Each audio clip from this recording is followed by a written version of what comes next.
సంవత్సరాల తరబడి government job కోసం వేచి చూస్తున్నారా? కేవలం 8 నెలల్లో మీ కల నెరవేర్చుకోండి. వెంటనే కింది నంబర్స్‌కి కాల్ చేయండి.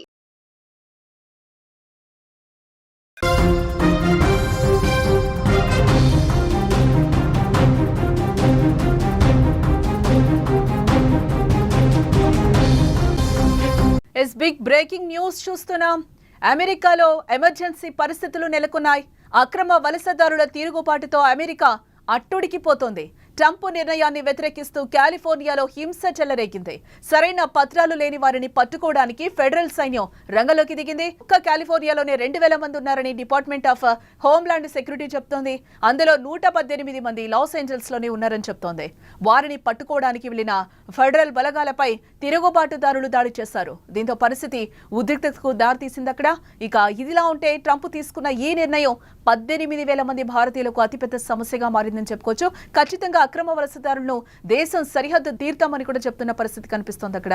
ఇక ఇదే అంశానికి సంబంధించి మరింత సమాచారాన్ని మా న్యూస్ ఎడిటర్ తిరుమల అందిస్తారు.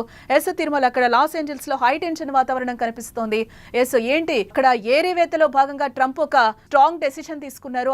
ఆ డెసిషన్ కి రీజన్ ఏంటి అసలు? దానికి చాలా స్పష్టంగా ఒక విషయాన్ని ఇక్కడ మనం చర్చించాలి. మొదటి విషయం ఏంటంటే, డొనాల్డ్ ట్రంప్ ఎన్నికలకు వెళ్ళేటప్పుడే తన మేనిఫెస్టోలో చాలా స్పష్టంగా చెప్పాడు. ఏం చెప్పాడు? అమెరికాలో ఉన్న అక్రమ వలసదారుల్ని ఎట్టి పరిస్థితుల్లోనూ ఈ దేశం బార్డర్ దాటిస్తాము అని చెప్పి. అక్రమ వలసదారులు అంటే మెక్సికో నుంచి వచ్చేవాళ్ళు, లేకపోతే సరిహద్దుల్లోంచి లోపలికి చొచ్చుకొచ్చేవాళ్ళు, లేకపోతే ఇతర దేశాల నుంచి వచ్చిన వాళ్ళు అమెరికాలో ఉండి వీళ్ళు ఆ దేశానికి ముప్పుగా మారుతున్నారు, ప్రమాదకరంగా మారుతున్నారని చెప్తున్నారు. ఇక్కడ రెండు విషయాలు. ఒకటేమో దేశ భద్రతకు సంబంధించిన విషయం, అమెరికా భద్రతకు సంబంధించిన విషయం. రెండోది వచ్చేసి అమెరికా ఆర్థిక వ్యవస్థకు సంబంధించిన విషయం. అమెరికాలో భద్రత విషయానికి వస్తే, క్రితం మనం చూసాం కొలరాడోలో ఒక వ్యక్తి బాటిల్ బాంబు తీసుకొచ్చి అక్కడున్న యూదులపైన, కారు ఎక్కడానికి ప్రయత్నిస్తున్న యూదులపైన బాంబు విసిరాడు. దీంతో అతని డీటెయిల్స్ ఏంటి, అసలు ఎక్కడి నుంచి వచ్చాడని చూస్తే ఏదైతే నిషేధిత దేశాలు ఉన్నాయో ఆ దేశాల నుంచి వచ్చిన వ్యక్తిగా అతన్ని గుర్తించారు. అంటే ఇటువంటి ఉగ్రవాద కార్యకలాపాలకి కారణం ఎక్కువగా ఈ అక్రమ వలసదారులే అనేది ముఖ్యమైన అంశంగా అమెరికా చూస్తుంది, ట్రంప్ చూస్తుంది. ట్రంప్ తీసుకున్న ఈ నిర్ణయం ఇప్పటిది కాదు. ట్రంప్ అధికారంలోకి వచ్చిన 3వ రోజే దాదాపు 500 మంది అక్రమ వలసదారుల్ని పట్టుకున్నారు. వాళ్ళని ఇంకా విచిత్రమని తెలుసా, మెక్సికో బార్డర్ దాటేసి వాళ్ళని హెలికాప్టర్లో సైన్యం ఎక్కించుకొని హెలికాప్టర్లో అమెరికా అవతల పడేసి వచ్చారు, డంప్ చేసి వచ్చారు. అంటే ట్రంప్ చాలా స్పష్టంగా చెప్తున్నాడు, అమెరికాలో ఉన్న అక్రమ వలసదారులు వెంటనే ఈ దేశాన్ని విడిచి వెళ్ళిపోవాలి, వెళ్ళిపోకపోతే మేమే తరిమి కొడతామన్నారు. అదే ఇప్పుడు కాలిఫోర్నియాలో జరుగుతుంది. కాలిఫోర్నియా రాష్ట్రానికే చూసుకుంటే దాదాపు 2000 మంది అక్రమ వలసదారులు ఇక్కడ ఉన్నట్టుగా డిపార్ట్మెంట్ ఆఫ్ హోమ్లాండ్ సెక్యూరిటీ చెప్తుంది. 2000 మంది అక్కడ ఉన్నారంటే అందులో ఒక లాస్ ఏంజల్స్లోనే 118 మందిని పత్రాలు లేని వాళ్ళని గుర్తించారు. అంటే కొన్ని పత్రాలు ఉండటము, అక్రమంగా ఉండటము, లేకపోతే వీసా టైం అయిపోయినా అక్కడే ఉండిపోవడం, ఇవన్నీ పక్కన పెడితే అసలు ఏ డాక్యుమెంట్స్ లేకుండా అమెరికాలో చేరిన వాళ్ళే దాదాపు 118 మంది ఉన్నారట లాస్ ఏంజల్స్లో. అందులో 2000 మంది, మొత్తం 2000 మంది ఉన్నట్టుగా గుర్తించారు. అది వాళ్ళని పట్టుకునే ప్రయత్నంలో, ఈ 118 మందిని పట్టుకునే ప్రయత్నంలో అక్కడికి డిపార్ట్మెంట్ ఆఫ్ హోమ్స్ అంటే అమెరికా ఫెడరల్ బలగాలు వచ్చినప్పుడు వాళ్ళపైన తిరుగుబాటు జరిగింది. ఎవరైతే ఒక 1000 మంది 18 మంది పట్టుకొని 44 మందిని పట్టుకొని ఏం చేశారు, లాస్ ఏంజల్స్లో ఉన్న ఒక సబ్ జైలు తీసుకెళ్లారు, డిటెన్షన్ సెంటర్. ఆ సబ్ జైలు పైన దాదాపు 1000 మంది దాడి చేశారు. ఈ దాడి చేయడంతో ఒక్కసారిగా తిరుగుబాటు మొదలైంది. పరస్పరం బాంబులు విసురుకున్నారు, ఫైర్ వర్క్స్ అని చెప్తున్నారు, బాంబులు విసురుకున్నారు. అట్లాగే సైన్యం పైన కూడా దాడి చేసే ప్రయత్నం చేశారు. దీంతో అక్కడున్న భద్రతా బలగాలు టియర్ గ్యాస్ ప్రయోగం చేశారు, లాఠీ చార్జ్ చేసింది, ఫైరింగ్ కూడా చేశారు. దీంతో ఒక్కసారిగా కాలిఫోర్నియాలో ఉద్రిక్త పరిస్థితులు నెలకొన్నాయి. ముఖ్యంగా లాస్ ఏంజల్స్లో పరిస్థితి భీతావహంగా ఉంది. అక్కడ పారామౌంట్ అనే సిటీ, లాస్ ఏంజల్స్ పరిధిలోని పారామౌంట్ సిటీలో ఎక్కువగా మొత్తం ఇప్పుడు ప్రస్తుతానికి అక్కడ కర్ఫ్యూ విధించారు. బలగాలు అక్కడ అటాక్ చేస్తున్నాయి. అక్కడున్న వాళ్ళని ఇవాళకి 2వ రోజు, ఇది ఒక రోజు కాదు, ఇది మొదలై 2 రోజులు అవుతుంది. 2 రోజులుగా అక్కడ ఉద్రిక్త పరిస్థితులు నెలకొన్నాయి. చాలా స్పష్టంగా అక్రమ వలసదారులు చెప్తున్నారు, ట్రంప్ అనేవాడు ఈ దేశాన్ని నాశనం చేస్తాడు, ట్రంప్ అమెరికన్లకి వ్యతిరేకం, అమెరికన్ విధానాలకు వ్యతిరేకం, మేము ఈ దేశ పౌరులమే, మమ్మల్ని ఎందుకు వెళ్ళిపోమంటున్నారు, మాకు హక్కు ఉంది దేశంలోని వాళ్ళు ప్లకార్డులు ప్రదర్శిస్తున్నారు, నిరసనలు చేస్తున్నారు. అయినప్పటికీ ట్రంప్ చాలా స్పష్టంగా చెప్తున్నాడు, ఎవడైతే అమెరికన్ కాదో సరైన పత్రాలు లేకుండా అమెరికాకు వచ్చారో, అమెరికా రూల్స్కు వ్యతిరేకంగా ఉన్నారో వాళ్ళని తరిమి కొడతాం ఈ దేశం నుంచి అని చాలా స్పష్టంగా చెప్తున్నాడు. అందుకనే ట్రంప్ నిర్ణయాన్ని అక్కడ వ్యతిరేకించడం వల్ల ఒక్కసారిగా ఉద్రిక్త వాతావరణం, ఎమర్జెన్సీ సిచ్యువేషన్ కనిపిస్తుంది.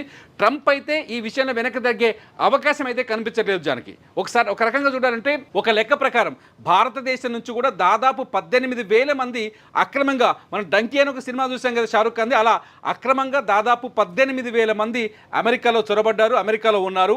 ఆ భారతీయులకు కూడా ఇప్పుడు ట్రంప్ నిర్ణయం ప్రమాదకరంగా మారిందని చెప్పాలి. అక్కడికి వెళ్ళి ఏదో పని చేస్తూ, చిన్న చిన్న పనులు చేస్తూ, లేకపోతే సెక్యూరిటీ చిక్కకుండా తప్పించుకుంటూ దొంగతనంగా జీవించే వాళ్ళ సంఖ్య చాలా ఉంది. ఇండియా నుంచి 18,000 మంది ఉన్నట్టుగా చెప్తున్నారు. ఇది అధికారికంగా అమెరికా చెప్పిన లెక్క చాలా ఉంది. సో అమెరికాలో అక్రమంగా నివసించడానికి, అమెరికాలో అక్రమంగా ఉండడానికి ఎవరైనా ప్రయత్నిస్తారో వాళ్ళపైన ట్రంప్ ఖచ్చితంగా ఉక్కుపాదం మోపుతుందని చెప్పాలి.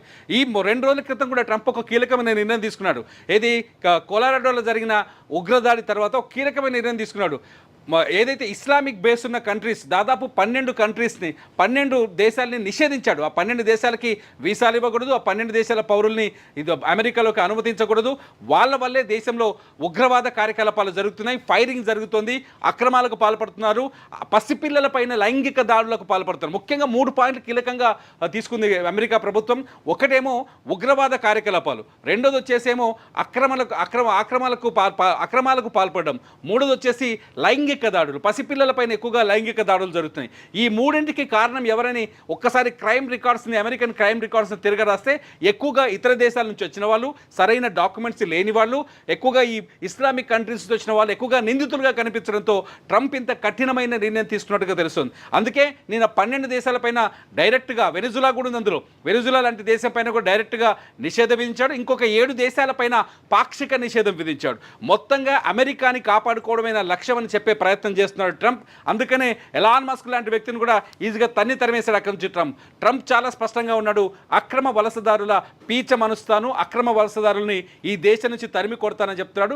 అందులో భాగంగానే ఇవాళ కాలిఫోర్నియాలో ఈ ఘర్షణ వాతావరణం అంతా, అక్కడ ఒక జైలు పైన దాడి చేశారు. దాదాపు 44 మంది అక్రమ డాక్యుమెంట్స్ లేని వాళ్ళని పట్టుకొని అక్కడున్న సెక్యూరిటీ, ఫెడరల్ సెక్యూరిటీ ఒక సబ్ జైలుకి తీసుకెళ్ళింది. ఆ సబ్ జైలు చుట్టూ ఒక్కసారిగా జనం వచ్చేసారు.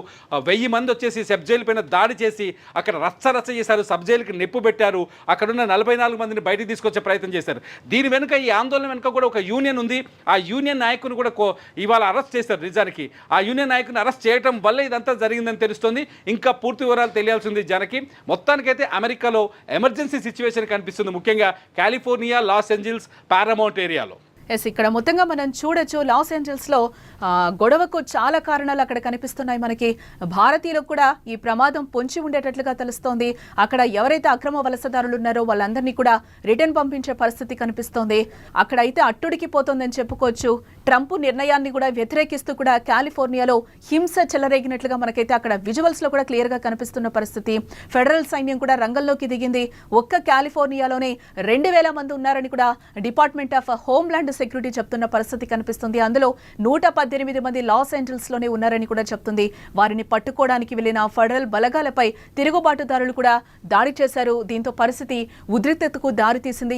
ట్రంప్ రెండోసారి అధికారంలోకి వచ్చిన తర్వాత చాలా స్ట్రాంగ్ డెసిషన్స్ కూడా తీసుకుంటున్న పరిస్థితి కనిపిస్తుంది. ఎప్పటికప్పుడు టారిఫ్ల గురించి కూడా ఆయన నిర్ణయాలు తీసుకున్న పరిస్థితి కనిపించింది. ఇప్పుడు రష్యా యుద్ధానికి సంబంధించి కూడా ఆయన ఒక డెసిషన్ తీసుకున్నారు. ఎప్పటికప్పుడు కూడా ఆయన రెండోసారి అధికారంలోకి వచ్చినాక ప్రతిరోజు కూడా ట్రంప్ వార్తల్లో నిలుస్తున్న పరిస్థితి మనకి కనిపిస్తూనే ఉంది. ఇదే నేపథ్యంలోనే అక్రమ వలసదారులనైతే మేము తరిమి కొడతామని ఆయన నిర్మోహమాటంగా చెప్తున్న పరిస్థితి అయితే మనకి కనిపిస్తుంది. ఇందులో భారతీయులు కూడా ఉన్నారు. భారతీయులకు ముప్పు పొంచి ఉందా అనేది కూడా మనం చూడాల్సిన అంశం.